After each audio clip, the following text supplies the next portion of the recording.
Have you ever had your world torn apart by someone you trusted, only to realize that the greatest strength you possess is the ability to rebuild from nothing?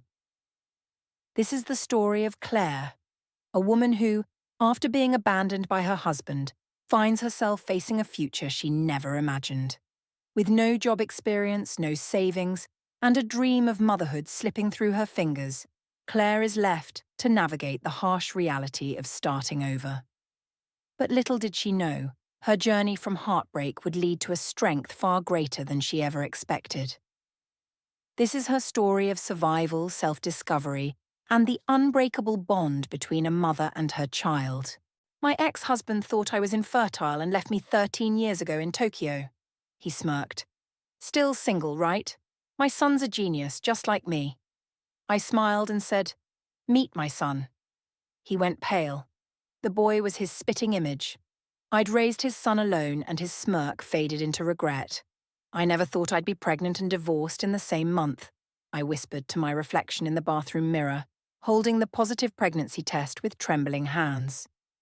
8 weeks earlier, Maxwell had stood in our kitchen, his posture stiff and formal, as if addressing a business associate rather than his wife of 7 years. "Claire, I want a divorce." The words hit me like physical blows. I've been patient, but I need children, a family, something you can't give me. The memory of that moment still burned. I stood frozen, still wearing the apron from the dinner I was preparing, a special meal to discuss one last round of fertility treatments I'd researched. "But Maxwell, we have options." The doctor said, "I've met someone else." His voice was eerily calm. "She's younger. The odds are better." Before we continue, I want to take a moment to thank you for joining Claire's journey. If you're drawn to stories about finding strength in the most devastating moments, like when Claire's husband walks out, citing her infertility, consider subscribing. It's completely free and helps us share more stories of women rebuilding their lives after heartbreak. Let's witness how a shattered foundation can become the beginning of something beautiful. Just like that, my world collapsed. The home we'd built together, the future we'd planned, all of it gone in a 5-minute conversation. He'd already packed a suitcase, already consulted a lawyer. The betrayal wasn't just in his decision to leave, but in how methodically he'd planned it. While I had been researching fertility clinics, believing we were in this struggle together, he had already made his choice. That night, I slept in our guest room, unable to bear the emptiness of our marital bed. By morning, Maxwell had moved out completely, leaving behind only a folder of divorce papers and information about his generous financial settlement, enough for 3 months' rent on a modest apartment while I got on my feet. The settlement seemed like a fortune until I started apartment hunting. 7 years as a housewife had left me with an empty resume and no recent work experience. The only skill I had to offer was the interior design degree I'd abandoned to support Maxwell's career, moving 3 times in 5 years for his promotions. "You have excellent taste, Mrs. Harrington," the rental agent said during my 12th apartment viewing. But without employment history or significant assets, owners are hesitant. I finally found a small 1-bedroom above a laundromat, far from our suburban neighborhood, but within walking distance to several businesses where I might find work. The constant hum of washing machines below became the soundtrack to my sleepless nights. My bank account dwindled alarmingly, and each morning I applied for office jobs, retail positions, anything that might hire someone with a 7-year gap in employment. Each evening, I returned to my apartment with another rejection. 2 weeks after moving in, I found myself staring at our wedding album, wondering how the man who'd promised, for better or worse, could abandon me so coldly. That's when I remembered our fertility journey, specifically the 3 embryos we'd frozen during our last IVF attempt, embryos Maxwell had apparently forgotten about in his rush to start a new family. The fertility clinic was sympathetic, but clear about my options. "Since these embryos were created during your marriage, you both have rights to them," the clinic coordinator explained. "However, Your consent forms indicate that either party may proceed with implantation. I made the appointment immediately, using the last of my settlement money. It felt both desperate and defiant, a final chance at the family I'd always wanted, even if it wasn't the way I'd imagined. Between medical appointments, my job search grew increasingly frantic, my savings nearly depleted. I finally spotted a help-wanted sign at Millie's Diner, a family-owned restaurant 6 blocks from my apartment. Millie herself, a silver-haired woman with kind eyes and a no-nonsense demeanour, interviewed me on the spot. "Never waitressed before?" she asked, eyeing my carefully pressed blouse, the vestige of my former life. "No, but I learn quickly," I replied, fighting to keep my voice steady. "And I need this job more than you can imagine." Something in my expression must have resonated with her. 6-hour shifts, starting tomorrow. Tips are split evenly. Don't be late. That night, I practiced carrying plates up and down my tiny apartment hallway, determined not to fail at this too. The first week at Millie's was brutal. My feet blistered in shoes not designed for standing 8 hours straight. I mixed up orders, spilled coffee, and earned impatient sighs from more experienced servers, but I refused to quit. This job was my lifeline. Gradually, I improved. Regular customers began requesting my section. My co-workers, initially standoffish, started including me in their break time conversations. "You're not what we expected," confessed Rita, a single mother of 2 who'd been at Millie's for 15 years. "When Millie hired you with those pearls and that fancy handbag, we thought you wouldn't last 2 days." I laughed, surprising myself. Honestly, I didn't think I would either. As weeks passed, these women became my unexpected support system. They didn't know about the embryo transfer, that was my secret hope, too fragile to share, but they sensed I was rebuilding from something devastating. Then the divorce was finalized. Maxwell didn't even appear in court, sending his lawyer instead. I sat alone on my side of the courtroom, feeling strangely detached as the judge declared our marriage officially over. No one mentioned children or fertility, just assets, liabilities, and the clinical termination of 7 years together. That evening, I worked a double shift at Millie's, serving plates of comfort food while processing the fact that I was truly on my own now. When Rita noticed my reddened eyes, she simply handed me a fresh apron and covered my tables for 10 minutes without asking questions. 3 days later, the first wave of morning sickness hit during breakfast service. I barely made it to the employee restroom before vomiting violently. When it happened again the following morning, Rita cornered me in the break room. "You're either pregnant or need a doctor," she stated bluntly, offering me a saltine cracker. The home pregnancy test I took that evening, and the 2 I took after it, confirmed what seemed impossible. Against all odds, the embryo transfer had worked. I was pregnant, newly divorced, working for minimum wage plus tips, living above a laundromat. I sat on my bathroom floor for hours, alternating between laughter and tears. This tiny life inside me was both a miracle and a complication. A connection to the man who'd abandoned me and my only remaining family in the world. Tomorrow I would need to make doctor's appointments, research prenatal care options with my limited insurance, and figure out how to prepare for a baby in my tiny apartment. But tonight, I placed my hand over my still flat stomach and made a promise. "We'll figure this out together, little one. Whatever happens, you'll always be wanted." The foundations of my old life had completely shattered, but sitting there on the cold tile floor, I felt the first fragile beginnings of something new taking root. Morning sickness quickly became my unwelcome alarm, arriving with brutal regularity at 6:15 a.m., just 15 minutes before my scheduled shift. I barely had time to brush my teeth before rushing downstairs to Millie's, praying the nausea would subside before I had to serve breakfast. "Eat this before you start," Rita commanded one morning, sliding a plate of plain toast in front of me. "Small bites. Trust me, it helps." As a mother of 2, Rita had become my pregnancy guru, offering practical advice without the judgment I feared from others. At 12 weeks, I finally gathered the courage to tell Millie about the pregnancy. I'd rehearsed my speech for days, terrified she'd see me as a liability and cut my hours. Instead, she surprised me. "About time you said something," she responded, arms crossed. "Table 4's been running a betting pool on how long before you'd admit it." She adjusted the schedule on the spot, moving me from the heavy breakfast rush to afternoon shifts. Less running, more sitting between tables, and no more carrying the heavy coffee urns. Word of my pregnancy spread quickly among the regular customers. Most were kind, leaving extra tips with whispered encouragements, or sharing stories of their own children.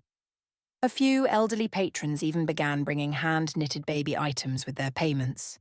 "My herald worked 2 jobs when I was expecting our first," shared Dot, a widow who came every Tuesday for meatloaf.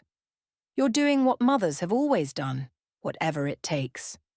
These small acts of kindness helped me endure the mounting financial pressure. Each doctor's appointment required difficult calculations.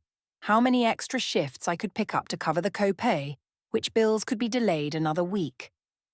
The prenatal vitamins alone consumed an alarming portion of my grocery budget. By my second trimester, I had developed a ruthless spreadsheet, tracking every penny. Baby essentials were categorized by necessity, with the crib and car seat at the top. Cute outfits and fancy gadgets were crossed off entirely. On Sunday afternoons, my only day off, I scoured thrift shops for gently used baby clothes and equipment at a fraction of the cost. As the months passed, my tiny apartment gradually transformed. The living room surrendered to baby preparations, a second-hand crib, a rocking chair I'd assembled with Rita's help, a changing table I refinished myself from an old dresser.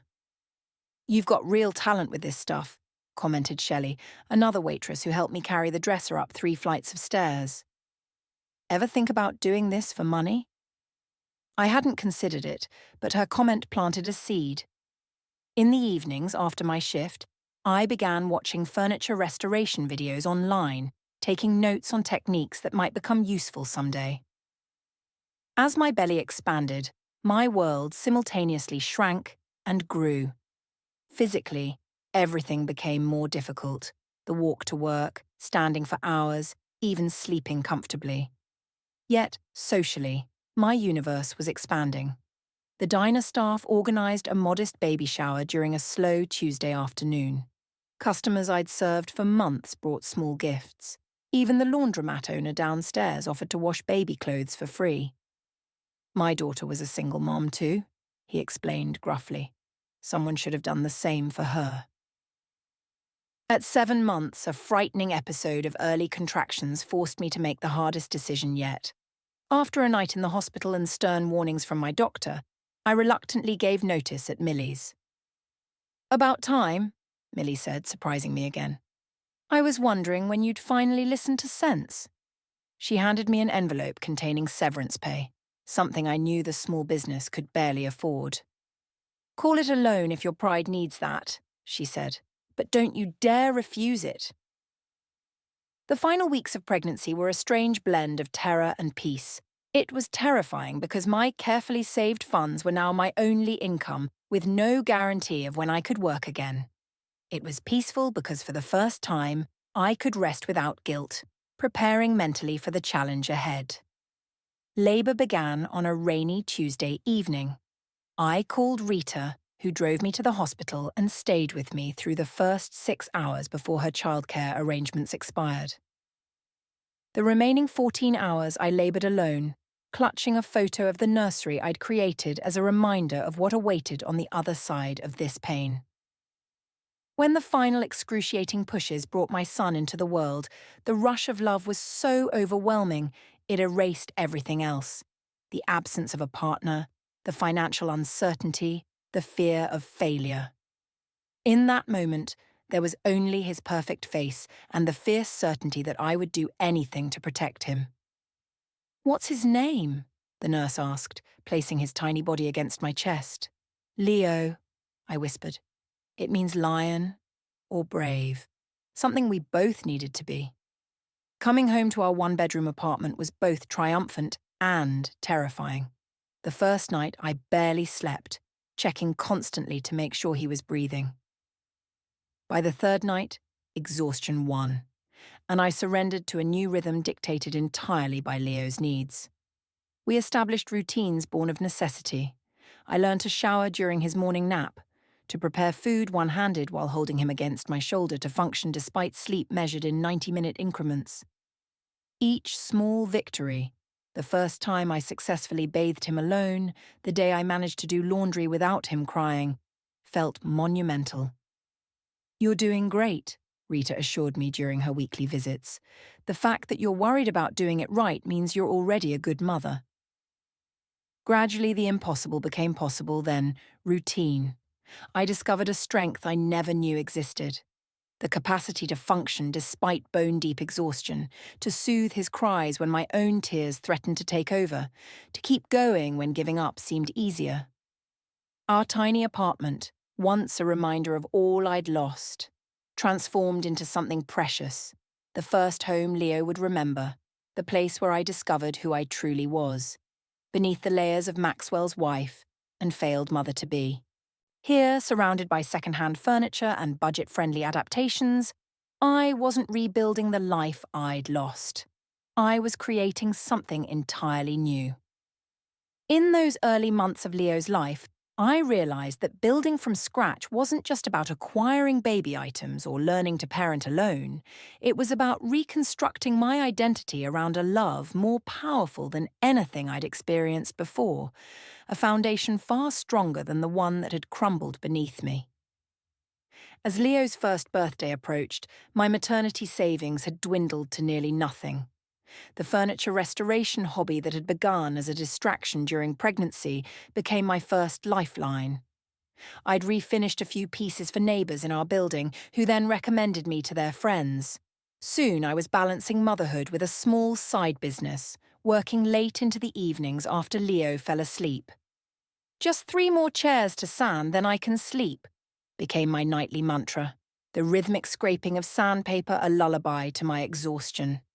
The furniture work wasn't enough to sustain us, though. By Leo's second birthday, I was juggling 3 part-time jobs, weekend shifts back at Millie's, remote data entry during Leo's naps, and furniture restoration whenever I could steal a moment. Sleep became a luxury, often sacrificed for an extra hour of work or precious moments of quiet contemplation. After 18-hour days, Rita helped arrange affordable childcare, connecting me with her sister who ran an in-home daycare. "Family discount," she insisted, though I knew she was subsidizing the cost herself. I accepted with reluctant gratitude, promising myself I'd repay her kindness someday. Our routine became precisely calibrated. Wake at 5 a.m. to prepare Leo's meals for the day, drop him at daycare by 7 a.m. Remote data entry until noon, picking up furniture restoration supplies during lunch, collecting Leo by 5, working on furniture projects with him beside me, then performing the nightly rituals of bath, stories, and bedtime. Weekends meant diner shifts with Leo either at Rita's or playing quietly in Millie's back office. "How do you do it all?" new servers would sometimes ask, watching me transition seamlessly between work and motherhood. The truth? I didn't do it all. Something always suffered. Some nights, too exhausted to read Leo's full bedtime story, I'd shorten it while he drowsily protested. Other times, I'd deliver furniture pieces with imperfect finishes, hoping clients wouldn't notice the corners I'd cut to meet deadlines. When Leo turned 3, something remarkable happened. One afternoon at the neighborhood playground, while other toddlers climbed cautiously or needed assistance, Leo scaled the jungle gym with startling confidence, his movements fluid and precise. "Your boy's got natural coordination," an elderly man watching from a nearby bench commented. "I coached gymnastics for 30 years, I can see the signs." I brushed off his observation, preoccupied with financial survival and unwilling to consider extracurricular activities. But as months passed, Leo's physical abilities became impossible to ignore. He walked earlier than most, ran sooner, and by 4, was attempting cartwheels and handstands without instruction. One evening, after a particularly exhausting day, I found Leo balanced precariously on our sofa armrest, preparing to jump. "Leo, no!" I shouted, lunging toward him. but he landed with perfect balance, beaming with accomplishment. I practiced all day, Mommy. Watch again. That night, I researched community programs and discovered that the YMCA offered subsidized gymnastics classes for young children. The schedule conflicted with my data entry hours, forcing a difficult decision. Eventually, I approached my remote employer and negotiated a more flexible schedule, which cost me some income but allowed Leo his first formal athletic training. His coach, a former collegiate gymnast named Carlos, pulled me aside after Leo's third class. "Your son has something special," he said quietly. "Raw talent that shouldn't go undeveloped." Pride battled with panic. Developing that talent required resources I simply didn't have. Watching Leo's face light up during practice, I couldn't bear to limit his potential. "We'll find a way," I promised Carlos. "Whatever it takes." My furniture business expanded to include custom children's beds and play structures, designs inspired by Leo's movement needs. Clients paid premium prices for these unique pieces, unaware that they were financing my son's growing athletic pursuits. By age 6, Leo's gymnastics coach suggested adding swimming to develop his upper body strength. I traded refinishing the pool manager's antique dining set for Leo's lessons, arriving early to clean the facility in exchange for extended practice time. Our apartment became a makeshift training ground, sofa cushions repurposed for tumbling practice, doorways fitted with removable bars for pull-ups, hallways marked with tape for balance exercises. We invented games that disguised conditioning work as play, turning financial limitations into creative opportunities. "Why don't my friends have monkey bars in their living room?" Leo asked once, hanging upside down from the reinforced structure I'd built into our ceiling. "Because their mums probably have better decorating sense," I laughed, spotting him as he practiced a new dismount. As Leo grew, so did our conversations. During walks to school, I shared carefully edited stories about our journey. How sometimes life takes unexpected turns, how strength comes from adaptation rather than ideal circumstances. "Like when I fall in gymnastics?" he asked, his 7-year-old wisdom startling me. "Exactly. It's not about never falling. It's about always getting back up." He nodded, absorbing the lesson with surprising depth. "And that's why you work so many jobs, because you keep getting back up." His perception brought tears to my eyes. Yes, that's exactly why. Our bond deepened through these shared challenges. Leo learned to prepare simple meals alongside me, to manage household tasks beyond his years, to value what we had rather than yearn for what we didn't. By age 8, he was helping me deliver smaller furniture pieces to local clients, proudly explaining the refinishing process to impressed customers. We had created our own world, imperfect but beautiful in its resilience. That's why, when Maxwell appeared unexpectedly at one of Leo's gymnastics competitions, the intrusion felt like an earthquake beneath our carefully constructed foundation. I spotted him immediately, still handsome in that polished way, watching from the bleachers with an expression of confused interest. My heart raced as I calculated the resemblance between father and son, now unmistakable, as Leo executed a flawless routine on the floor. The moment Leo finished, earning his highest score yet, I forced myself to focus solely on my son's achievement, pushing away the panic rising in my chest. There would be time to confront the past later. For now, this moment belonged to Leo, to us, and the quiet years of growth that had forged us into something stronger than I'd ever imagined possible. "Did you see me, Mom?" Leo called, racing toward me with his medal. "I did it. Perfect." "I saw every second," I answered truthfully, wrapping him in a fierce hug while avoiding looking toward the bleachers. "And you were absolutely amazing." Maxwell waited by the gymnasium exit, his expensive suit standing out among the casual attire of other parents. I gripped Leo's hand tighter as we approached. My mind raced through potential escape routes. "Claire," Maxwell said, his voice sending an unwelcome shiver of familiarity down my spine. "I thought that was you." Leo looked up curiously, sensing my sudden tension. I forced a calm expression. "Leo, honey, Why don't you go congratulate Tyler on his routine? I need to speak with this gentleman for a moment. Once Leo was safely out of earshot, I turned to Maxwell. What are you doing here? Business trip, he said. I saw the competition listed in the local events paper. His eyes followed Leo across the gym. Is he not here? I interrupted. This is Leo's moment. You don't get to intrude on it. Maxwell handed me his business card, now showing a prestigious law firm partnership. Call me. We need to talk, Maxwell's message said before he walked away, adding, He has my eyes, Claire.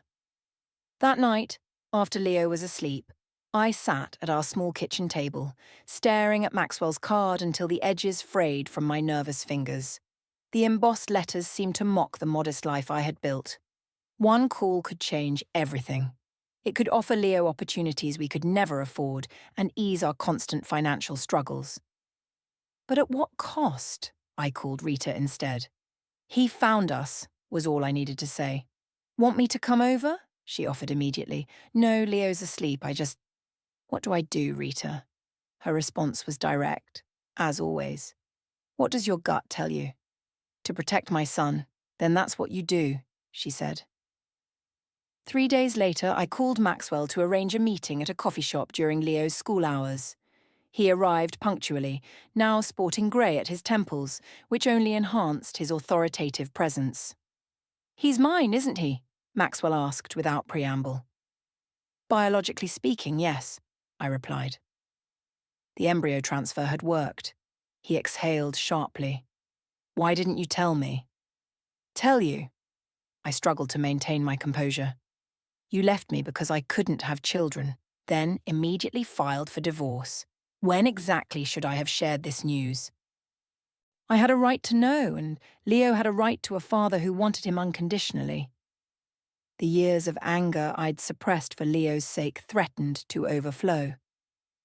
Not one who abandoned his mother when conception proved difficult. Maxwell's expression shifted from accusation to calculation. I want to be part of his life. He deserves the advantages I can provide. He deserves consistency and love. I stood to leave, neither of which you've demonstrated the capacity for. I've changed, Claire. Seeing him, seeing what you've accomplished alone, it's made me reevaluate everything. I paused. What exactly are you proposing, Maxwell? His answer came 2 days later, over an extravagant dinner at a restaurant I couldn't have afforded on a month's salary. He outlined a future that once would have seemed like a dream: remarriage, a home in his affluent neighborhood, private coaching for Leo's gymnastics, the best schools. Financial security I had fought so hard to create on my own. Leo would have my name, my resources, everything he deserves, Maxwell concluded, and you wouldn't have to work yourself to exhaustion anymore. The practical benefits were undeniable. No more juggling multiple jobs, no more creative budgeting for Leo's training, no more worrying about medical emergencies or college funds. I need time to think, I told him, my mind whirling with conflicting emotions. For 2 weeks, I observed Maxwell's interactions with Leo during supervised visits. He brought expensive gifts, professional-grade practice mats, custom gymnastics grips, a tablet loaded with training videos. Leo was cautiously receptive, curious about this man who suddenly showed interest in his achievements. Is he going to be around a lot now? Leo asked one evening as I tucked him in. Would you want that? I countered gently. Leo considered the question with surprising maturity. He knows a lot about gymnastics equipment, but he looks disappointed when I don't do things perfectly. That observation settled in my chest like a weight. I recalled Maxwell's subtle frowns when Leo had struggled with a new skill, his quick glances at other, more accomplished gymnasts. The same perfectionism that had made him intolerant of our fertility struggles was now directed at our son. I arranged to meet Maxwell alone at the park where Leo practiced on weekends. I've made my decision, I told him, watching children play on equipment Leo could navigate with his eyes closed. The answer is no. Maxwell's confidence faltered. Is this about money? Because I can increase the support. It's about what Leo needs: stability, unconditional love, a parent who values his effort as much as his achievements. I can provide that, Maxwell insisted. Can you? I met his gaze steadily. 8 years ago, you walked away when things got difficult. What happens when Leo fails to meet your expectations? When he's no longer the prodigy but just a kid having a bad day? Maxwell's silence was answer enough. I won't subject him to conditional love, I continued. We've built a life where his worth isn't measured by performance or status. I won't trade that for financial comfort. You're making a mistake, Maxwell warned, his lawyer's demeanour surfacing. I could fight for custody. You could try, I said, meeting his gaze steadily. But consider what that would do to Leo, and what a judge might think about a father who abandoned his wife for supposed infertility, then ignored his child for 8 years. The threat of legal action materialized in certified letters and formal meetings. I leveraged every resource, borrowing money from Rita for a consultation with a family attorney specializing in complex parentage cases. He has a biological connection but no relationship history, the lawyer explained. You have both courts favor stability for the child. The battle drained my savings and consumed my energy, but I refused to waver. When Maxwell finally realized I wouldn't bend, he offered a compromise: regular visitation and financial support without custody claims. I need to know he's part of my legacy, Maxwell admitted during our final negotiation. But I recognized that tearing apart his life would be counterproductive. The settlement we reached was practical, but emotionally complex. Maxwell would provide financial support for Leo's education and training, with graduated visitation rights that prioritized Leo's comfort and schedule. In return, I wouldn't contest Maxwell acknowledging paternity legally. After signing the papers, I felt neither victory nor defeat, just the profound weight of having chosen the harder path for the right reasons. Financial security would have been easier, the comfortable life as Maxwell's wife, familiar territory. But independence, hard-won and precious, was worth the continued struggle. That evening, watching Leo practice handstands against our living room wall, I recognized the quiet strength in our modest life. We had survived abandonment, built a home from nothing, and now weathered the storm of the past resurfacing. "Mom, watch this," Leo called, executing a perfect cartwheel across our small living room. "I see you," I answered, the words carrying deeper meaning than he could understand. "I always see you." Whatever challenges lay ahead, we would face them together, on our terms, not as beneficiaries of conditional generosity, but as the resilient team we'd always been. 5 years after our confrontation with Maxwell, I found myself standing in our modest kitchen, staring at an official envelope bearing the USA Gymnastics logo.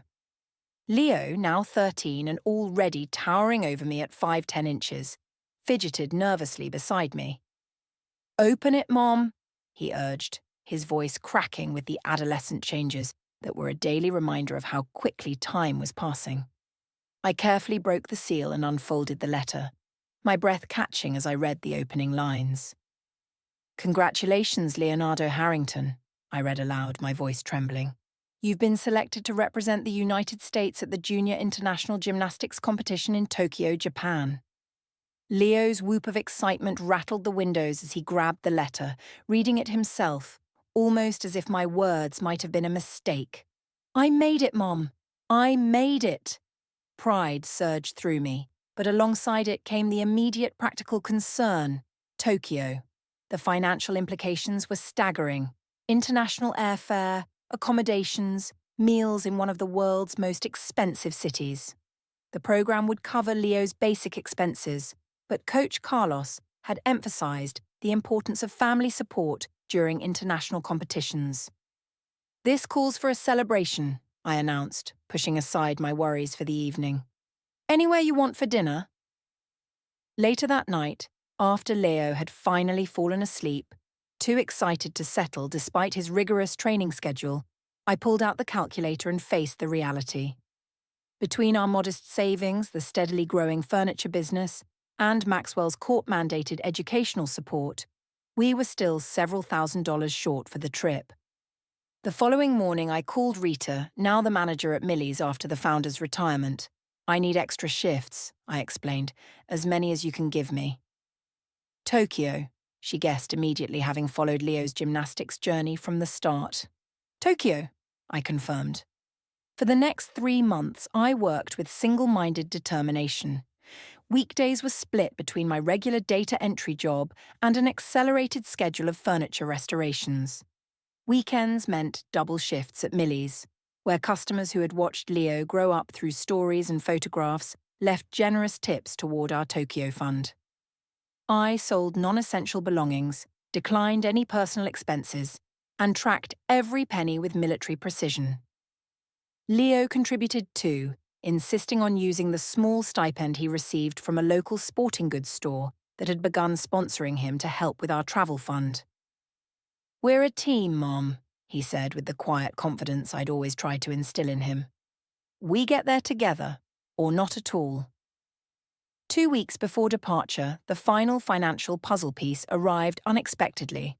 An envelope containing an airline voucher for a business-class seat to Tokyo, and a note: "Leo deserves to have his mother there. No strings attached. Maxwell." Pride warred with practicality as I stared at the voucher. After a brief hesitation, I accepted it, recognizing that sometimes true strength lies in accepting help that benefits your child, regardless of its source. Tokyo was a sensory overload of neon lights, crowds, and unfamiliar customs. The competition venue, a magnificent sports complex in the heart of the city, was decorated with flags from 28 nations. Leo's eyes widened at the international atmosphere, his usual teenage nonchalance momentarily replaced by awe. "Can you believe we're actually here?"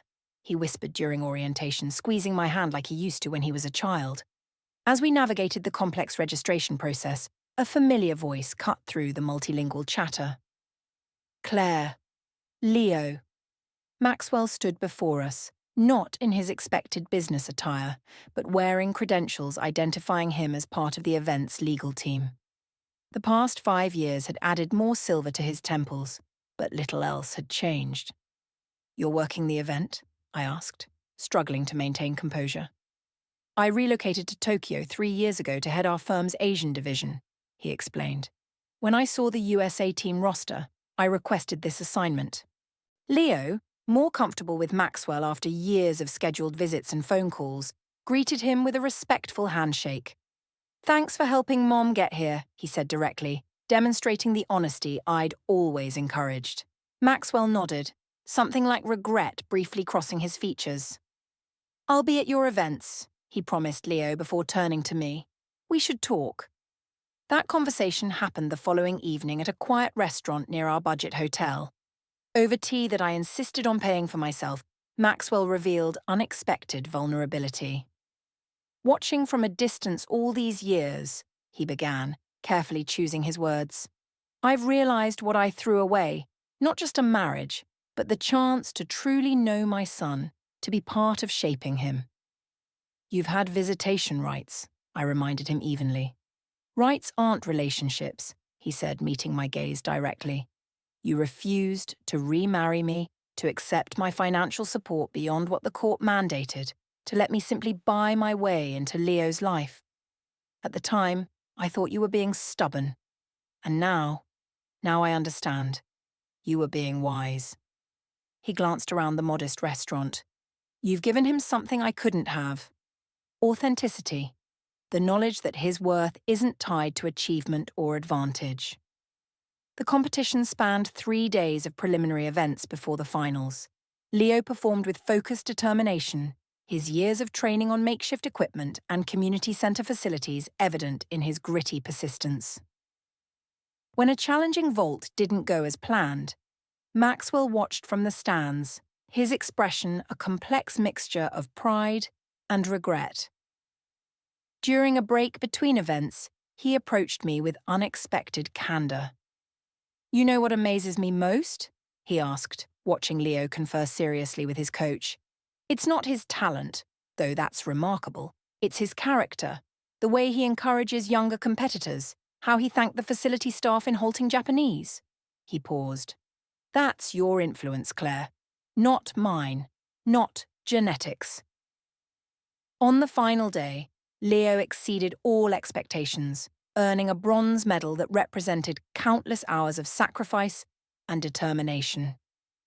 As he stood on the podium, eyes glistening with emotion, I felt 13 years of struggle crystallize into a single perfect moment of validation. At the celebration dinner afterward, attended by Maxwell, Leo's coach, and several teammates' families, Leo quieted the table by raising his glass of sparkling cider.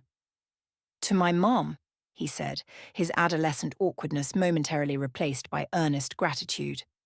"Who taught me that the real victory isn't standing on podiums but standing by the people you love, no matter what?" As conversations resumed around us, Maxwell leaned closer to me. "You were right to refuse me," he admitted softly. "I wanted to give him things. You gave him roots."